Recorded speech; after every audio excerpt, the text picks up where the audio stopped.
বিসমিল্লাহির রহমানির রহিম। আমি শাহনাজ বলছি, শাহনাজ সিম্পল রেসিপিস থেকে। আজকে আমি আপনাদেরকে করে দেখাবো পুঁইশাক দিয়ে ইলিশ মাছের মাথা কীভাবে রান্না করে থাকি আমি ঝটপট করে, সেটা আপনাদের সাথে শেয়ার করছি। আর এটা রান্না করতে কি কি লাগে এবং এটার পদ্ধতিটা কিভাবে করি সেটা আপনাদের সাথে শেয়ার করছি। যদি ভালো লেগে থাকে অবশ্যই লাইক দিবেন, কমেন্টস করবেন, সাবস্ক্রাইব করবেন, পাশে থাকবেন।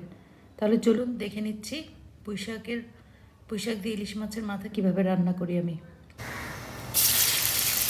ইলিশ মাছের মাথা দিয়ে আমি পুঁইশাকের একটা তরকারি করব। কড়াই তেল দিয়ে দিলাম, তেলের মধ্যে পেঁয়াজ দিয়ে দিয়েছি, এখন দিয়ে দিব লবণ, বেশি মশলা লাগে না।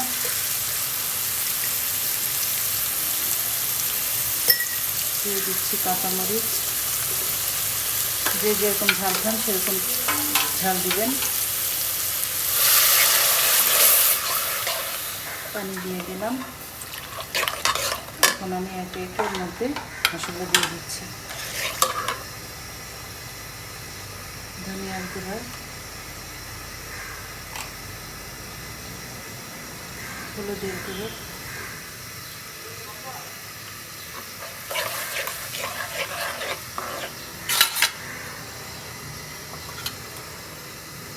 জিরা বাটা, রসুন বাটা। এর মাঝে আমি মাছের পিসগুলো দিয়ে দিচ্ছি। এটা মাছের মাথা, ইলিশ মাছের। এটা একটু সিদ্ধ হোক, 5 মিনিট পর আবার শেয়ার করছি।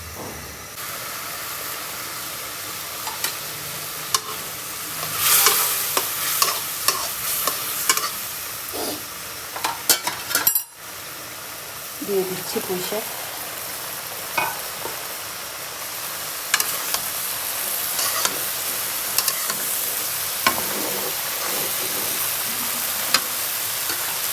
মধ্যে দিব সামান্য একটু পানি।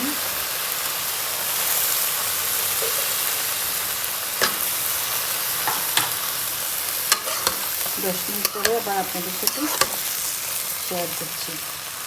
এটা এখন ঢেকে দিব। বিয়ার সাইজে হয়ে গেল পুঁইশাক দিয়ে ইলিশ মাছের মাথা ঝোল।